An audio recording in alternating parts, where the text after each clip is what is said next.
বীর বড় তুষ্ট হলে পিষ্টে তুম বেঁধে আপনি যুদ্ধ বেশ নিলেন।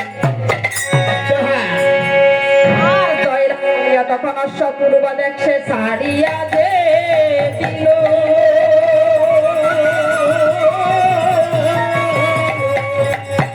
ওরে পূর্ব দেশে গিয়ে অশ্ব তখন ওই পূর্ব দেশে রাজার বাড়িতে গিয়ে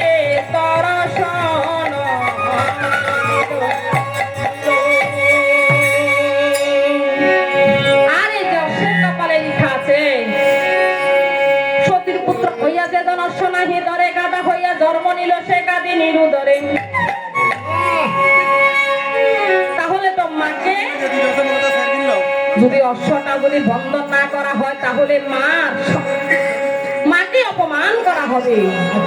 সেই জন্য মহারাজ কি কার্য করলেন, অশ্বটাকে বাহুবলে বন্ধন করলেন। আর যখন অশ্বটা বাহুবলে বন্ধন করলেন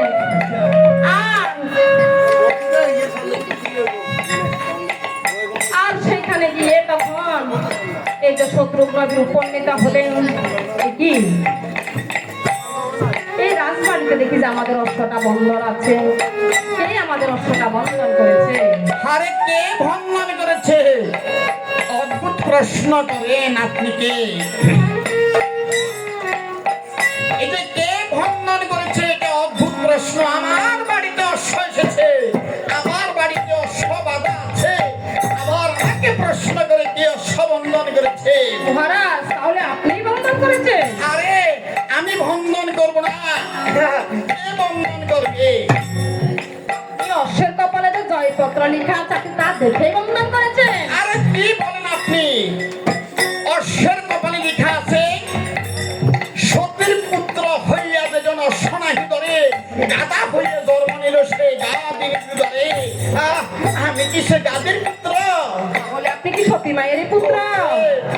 আমরা এই যে সতী মায়ের পুত্র, আমার ভাই আছে আরেকজন। তাহলে আপনারা সতী মায়ের পুত্র? মহারাজ আপনাদেরকে অনেকবার অনুরোধ করিতেছি অশ্বটা ছেড়ে দিন। কি অশ্বটা ছেড়ে দিন? আরে অশ্ব ছেড়ে দেব স্বেচ্ছায়। তাহলে আপনারা কি করবেন?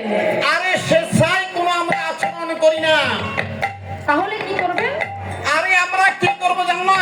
কি করবেন? আরে ক্ষত্রিয় ধর্ম হলো অপর শক্তিকে দূরীভূত করা, রাজ্য শাসন করা। এই যে আজকে আমরা অপশক্তি দূরীভূত করার জন্য আমরা দুই ভাই কিন্তু আজকে এখানে প্রতিষ্ঠিত হয়ে আছি। তাহলে কি আপনি যুদ্ধ করবেন? যুদ্ধ করব, একবার নয় কিন্তু শতবার। আরে যুদ্ধ আপনি শিখেছেন?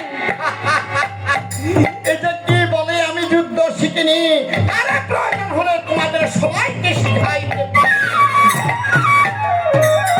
একটা কথা কয় না, পিপিলিকার পাখা গজাই মরিবার তরে। এই বেটারও স্বাদ হইয়াছে।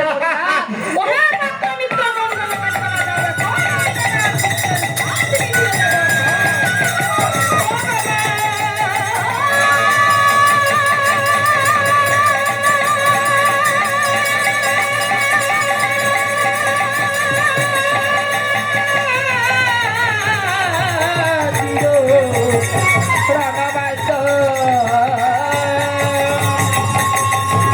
পার্বতী রাজা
সে শত্রু মাটিকে সাহায্য করিল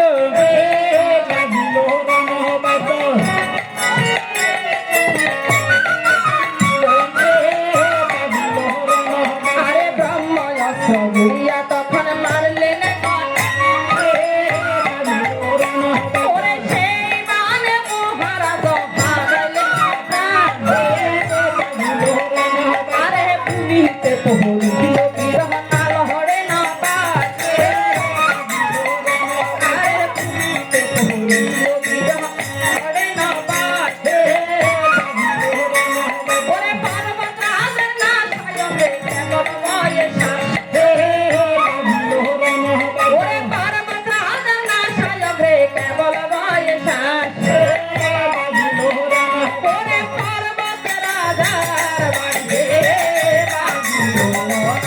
ওরে পর্বত রাজার বাড়ি